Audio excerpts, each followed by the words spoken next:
Okay, great. There we go. Thank you. All right. Good afternoon, everybody. Thank you for making time for joining this presentation today on successfully selling your home in the off season. This is sponsored by the Riverwoods Group and the 3 communities located in Exeter, Manchester, and Durham. My name is Lisa Clark, and I'm sales manager here at the Riverwoods Exeter community. And I'm joined by Gabe Gabrielson, whom I'll introduce a little bit more. But we're going to start with a few housekeeping items first. If you'd like to move the slide forward, please, Gabe. Great. So we welcome your questions. You may type them into the Q&A box at the bottom of your screen, but we're going to have you on mute until we get to the end of the presentation. And at that time, we will entertain questions.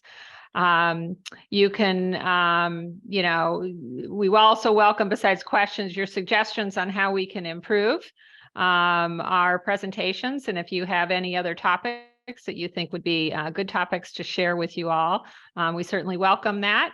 And you're looking here at one of our Riverwoods Exeter residents, Jerry, working in the wood shop at the Riverwoods Exeter campus.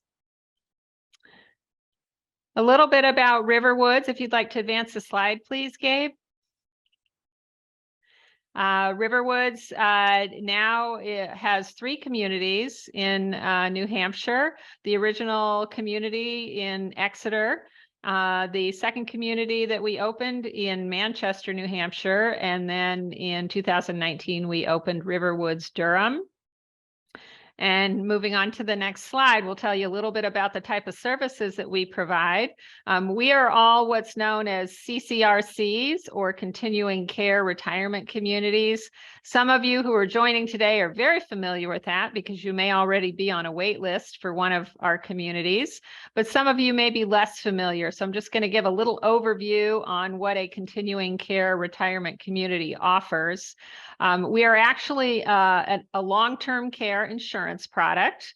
And because of that, our contracts are regulated by the state of New Hampshire. We report out on our financial performance annually to the state.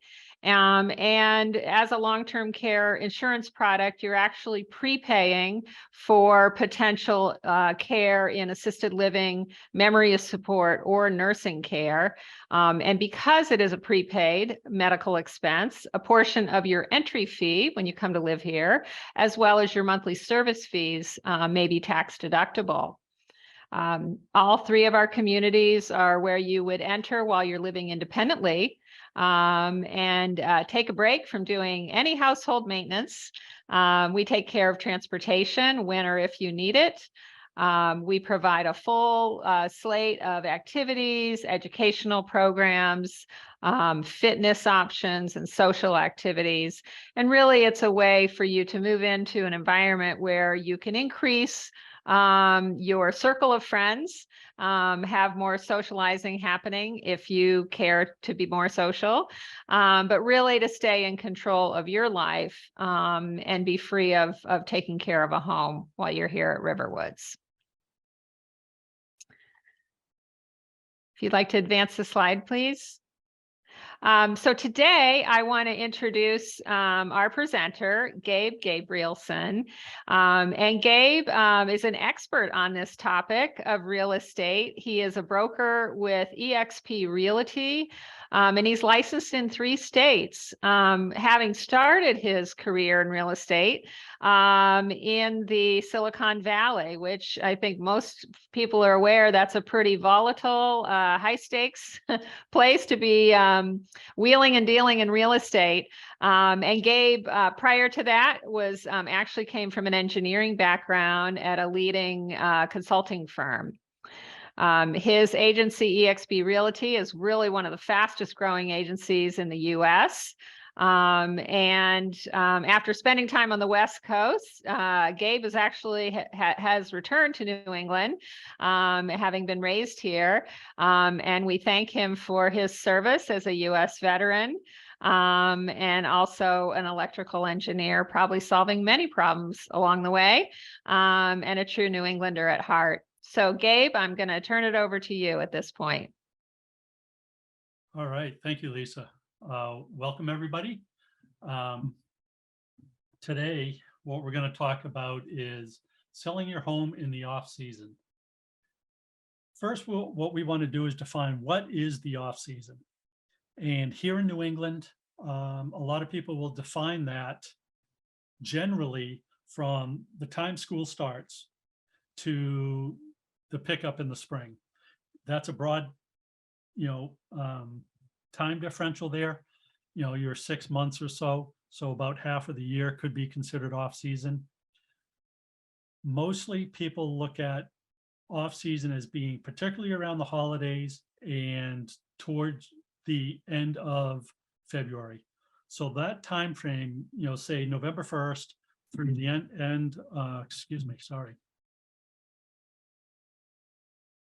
through the end of February is what I consider to be the off season. But particularly during the holidays, because what we see is a lot of sellers, rightly so, they want to enjoy their family time.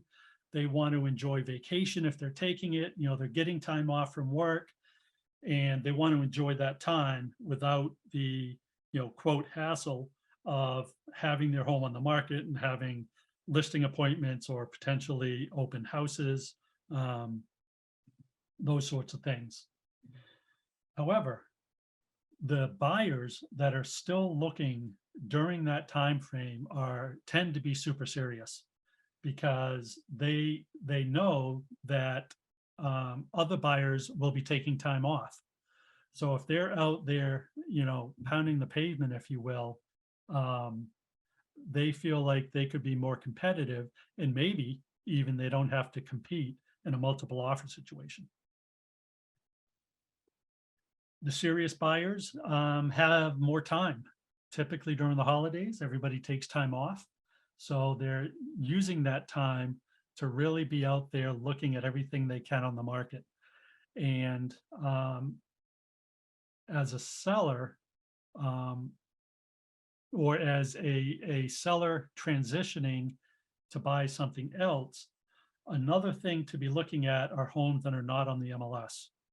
And we can talk about that either offline if you want to communicate, get in touch with me. We can talk more about that.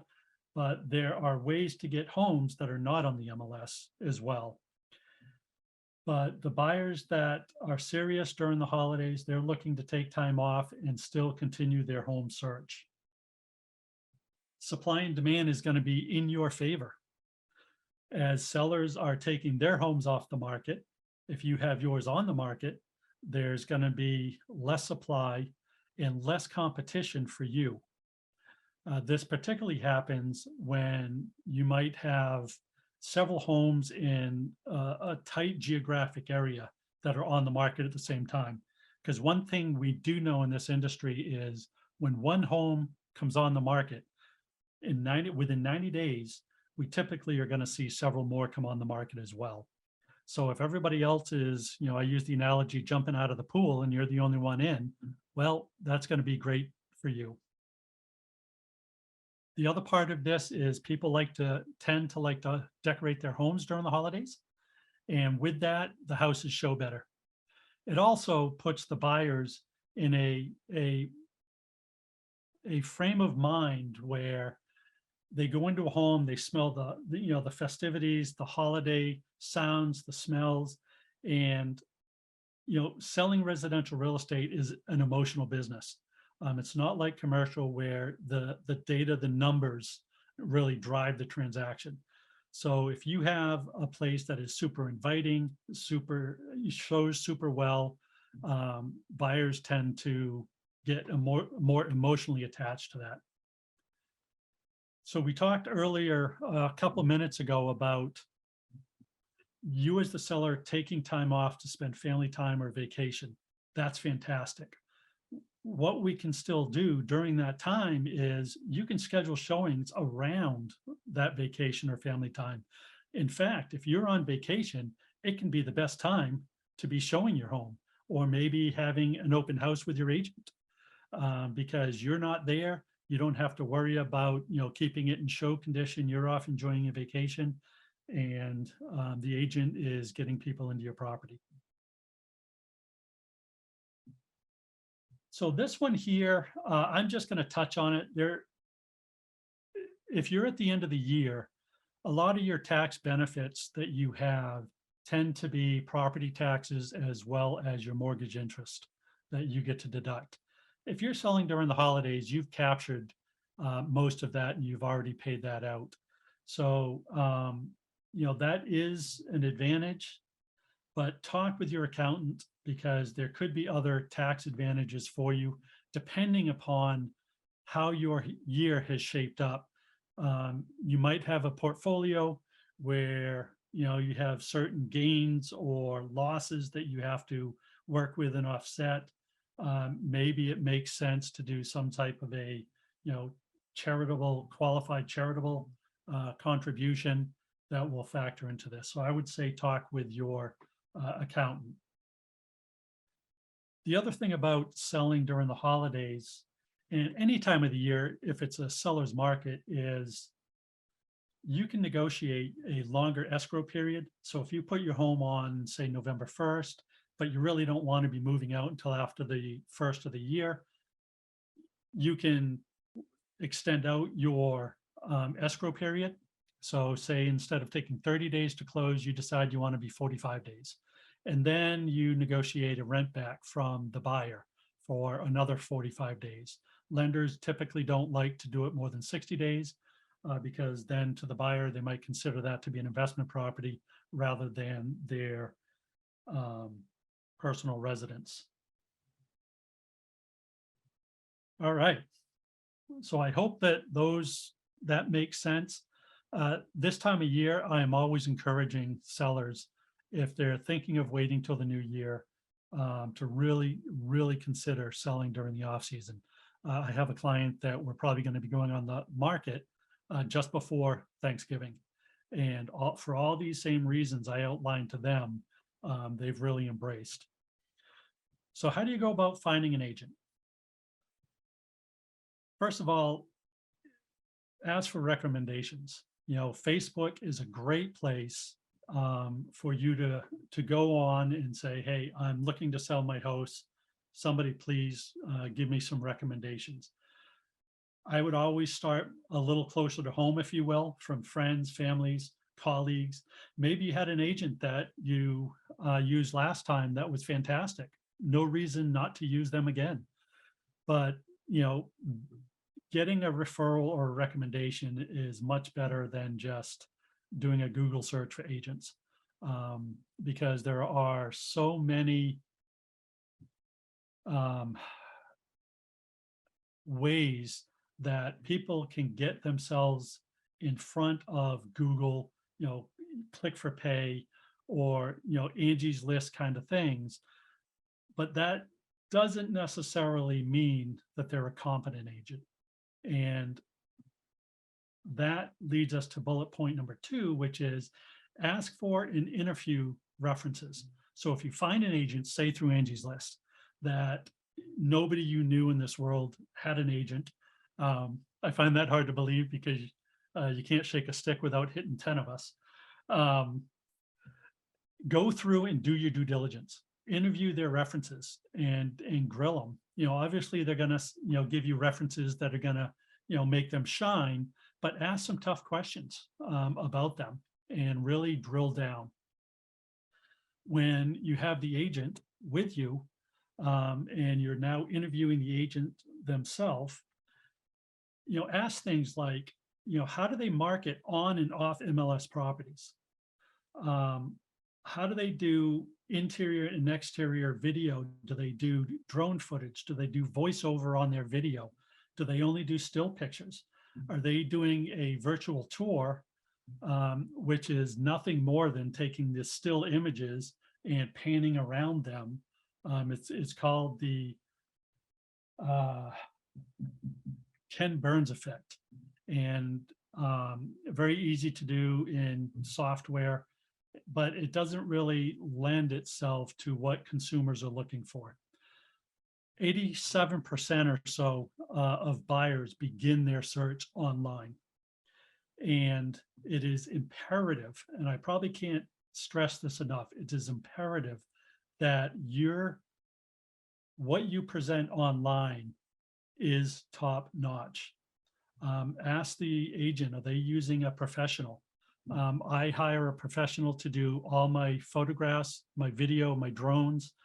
I have a wife who is in marketing and advertising, and I have her script out a voiceover. So I meet with my sellers and say, hey, what drew you to the property originally? And then I have her put that together with information from me into a dialogue. And then I have a professional do a dub over or voiceover for that. With the Gen Z and millennials, or excuse me, Gen X and millennials, how do you market to them? And this is a question to ask, the agent. How are you going to capture those buyers? Because they typically want to communicate by text on a tablet of some sort. They don't really want to do a lot of face-to-face just for time's sake. Their norm is texting and using their mobile devices. Do they do anything like a slide broadcast? That is marketing to neighbors of properties. And you do that in order to find out, hey, so-and-so has a friend that they've been wanting to move close by, and this is a perfect opportunity to capture them as a buyer. I had a home in California that I sold this year, and that's exactly what happened. The next door neighbor had their best friends that didn't know the home was on the market, called them, and they ended up buying the property. So, really dig down into how are they going to market the property and capture everybody possible, with the emphasis being, through the internet. The other question you have to ask yourself is, do you want a full-time or a part-time agent? And this business is a tough business. We have an 87% attrition rate, 87, a little bit higher attrition rate for new agents within the first year. So although the number of years in the industry is not necessarily a direct correlation to competence, there are certain things that you can only get by being immersed in the industry for a period of time. And I would say that's true for any industry, not just real estate, any profession. So if somebody's just kind of dabbling and doing this on the side, there are important things about our industry that they might not be as sharp and keen about than somebody that's in the trenches day in, day out. The other thing I would say also is understand that you get what you pay for. And a lot of times in these types of forums, I'll get questions about interest rates, commission fees, and how much should I pay and those sorts of things. The first thing to understand about commission is they're negotiable.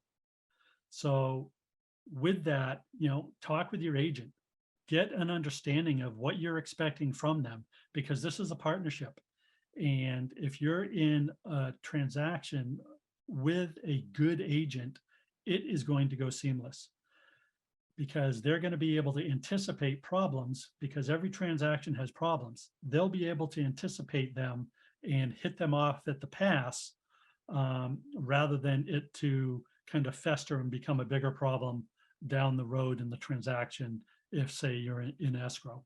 So, you get what you pay for. If you go to a surgeon and, you're shopping surgeons and one is going to do something for, 30% of what the other one is that somebody you really want operating on you? That might not be the best analogy, but it is, not too far off. The last thing I would say is, as you go through your due diligence and really do your due diligence, trust your instincts. You're going to have to make a decision. And with that, just kind of go with your gut and keep in close communication with your agent. Your agent should be communicating on a regular basis, letting you know kind of where we are, what's going on, how many showings have we had, how much interest have we had, those sorts of things.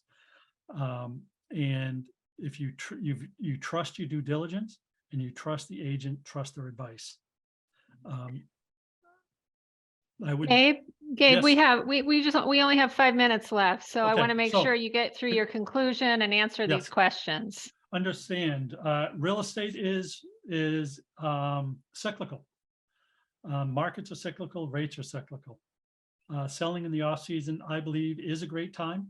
Again, here we go, find a good agent, trust their expertise, analyze the market, the economic data, the current local and world events, and make the best decision that's right for you. The market's going to do what it's going to do, and you have to decide if what the current market is a market that you want to, kind of play in and do your move, whether it's trading up, trading down, doing a lateral move, a temporary move, those sorts of things. And you can always adjust. If you decide you want to put your home on the market, but it's not working out, you can take it off the market and you can try it at a later date. So don't feel like you're locked into, oh, I've signed a listing agreement. Now I'm stuck. There are things you can do to hold off and try a better time. If I can be of further help, you're going to get copies of this slide. Reach out to me. I am happy to have a conversation, have coffee, talk, whatever. Go ahead and reach me at any of, my website is gabegabrielson.com. The 603 number is a Google Voice number. I also have a cell phone number that just forwards to my cell phone. And of course, you can always email me. Let me see. Based on the market, so Sandy and Duncan, based on the market, how would you price your home? You can overprice a home in any market. That said, look at what the current market is doing in your area specifically, and be in alignment with that, and also be open to making adjustments, because the market is very good at speaking to you. Fair market value is defined as what a buyer is willing to pay, a seller is willing to accept, and it's an arm's length transaction. So let's pick a number of 500,000 as fair market value for your home. You price it at 200,000, you're going to get a huge bidding war. But the buyers are sophisticated. They're looking at all these numbers too. Redfin has one of the best data analysis sites, I think. Buyers are looking for those things. So a lot of the buyers are very sophisticated. They're going to know whether your home is in alignment with the market or not. When you pick a number to put your home on the market, if that $500,000, you're putting it on the market at $750,000, it's unlikely you're going to get any offers. What's worse is you have now presented this property on the MLS, on the internet, as a $750,000 home with a fair market value of $500,000. There are going to be buyers that you're going to miss, and you won't even know it because they're just going to keep watching it on the internet and not reach out to the agent because there's too much of a disparity between what they think is fair market value and what you're listed at. Trying to get a buyer on a second look on a home is very, very different. The adage, you never get another opportunity, a second opportunity to make a first impression, is very, very true when it comes to pricing homes. So find your agent, go through the numbers, be critical, ask good questions, and trust the number that they recommend and you guys agree on. Because at the end of the day, you make the decision. Realtor commissions, what is currently expected, negotiable. I think I covered that, Walter. Advice to We have selling, 30 seconds left here, Gabe. selling our home to our children. If they can do it, do it. If you love them, give them a good price. I think it's a great thing. Recommend doing to your home before realtor sees your home for an estimate. Yeah, I would just have your agent come in, take a look at your home. Don't necessarily do anything, particularly renovations, because sometimes you don't have to. And in a seller's market, you get away with not having to do a lot of renovations to the property. So have your agent come in, let them do their job, make recommendations, talk it over, decide where to put your money for your best return on investment. Done. All that right, it? Gabe. Yeah, if you could just advance the slide. I want to thank everyone for joining today. We've covered questions. One more slide. Yeah, if I just want to let people know we have a wonderful online workshop coming up in January that speaks to the topic of ageism and how to respond to ageism in our society. So it's going to be a great conversation with Ashton Applewhite, who's an author of This Chair Rocks, a Manifesto Against Ageism. I want to thank you all for joining us today and thank Gabe for sharing his expertise about successfully selling a home in an off-season market. This webinar has been recorded. It will be posted up to our website. So if you want to view it again or share it with others, you can direct them to the Riverwoods website. Thanks so much, everybody, for joining today. Yeah, thank you, everybody. I appreciate your time, and thanks, Lisa and Riverwoods, for having me. Great. Have a good day. Bye-bye.